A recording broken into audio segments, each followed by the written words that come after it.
গুরু আদেশ কি অমান্য করা ঠিক? আমার গুরুদেব 30শে ডিসেম্বর পালন করার আদেশ দিয়েছেন। হরে কৃষ্ণ সকলকে। আমি বৃন্দা আপনাদের শ্রীচরণে আমার কোটি কোটি প্রণাম জানাই। তো একজন মূলত এই কমেন্টটা করেছেন যে গুরু আদেশ তো অমান্য করা ঠিক না। তো তার গুরুদেব নাকি এই পুত্রদা একাদশী ব্রত 30 তারিখে করবার নির্দেশ দিয়েছেন। তো শুরুতেই বলতে চাই, হ্যাঁ, শাস্ত্রে বলা হয়েছে যে গুরু আদেশ কখনোই লঙ্ঘন করা যাবে না।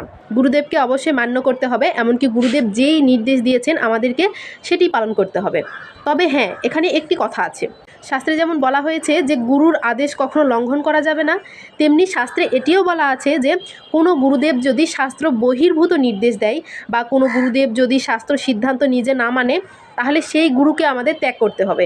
সে সময় আমরা গুরুর আদেশ পালন করতে পারবো না। তবে গুরু যদি সদাচারী হয়, গুরু যদি শাস্ত্র সিদ্ধান্ত দেয়, তাহলে আপনি বাধ্য সেই গুরুর আদেশ পালন করতে।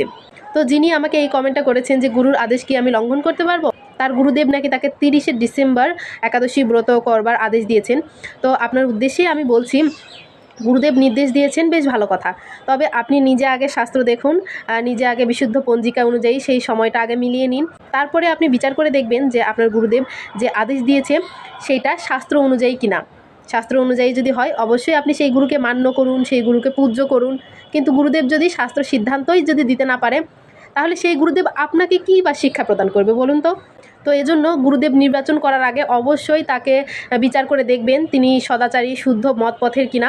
তারপরেই আপনারা অবশ্যই গুরু নির্বাচন করবেন এবং গুরুদেব শাস্ত্র সিদ্ধান্ত মানলে অবশ্যই সেই গুরুদেবকে আপনারা মান্য করবেন। তো আশা করি আপনি আপনার উত্তর পেয়ে গিয়েছেন।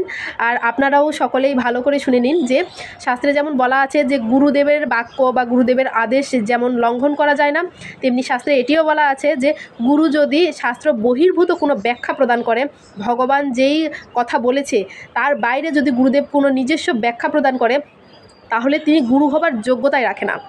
তো সেই গুরুকে তখন আমাদের ত্যাগ করার বিধানও শাস্ত্রে দেওয়া হয়েছে। এবং সেক্ষেত্রে আপনি সেই গুরুদেবকে ত্যাগ করে নতুন গুরুদেব, সদাচারী এবং সদ্গুরুদেবের চরণাশ্রয় করতে পারবেন। কিন্তু গুরুদেব যদি সদ্গুরুদেব হয়, তাহলে আপনি কখনোই সেই গুরুদেবকে ত্যাগ করতে পারবেন না এবং সেই গুরুদেবের আদেশও লঙ্ঘন করতে পারবেন না। ভিডিওটা ভালো লাগলে আপনারা অবশ্যই শেয়ার করে অন্যদেরও জানার সুযোগ করে দিবেন। হরে কৃষ্ণা।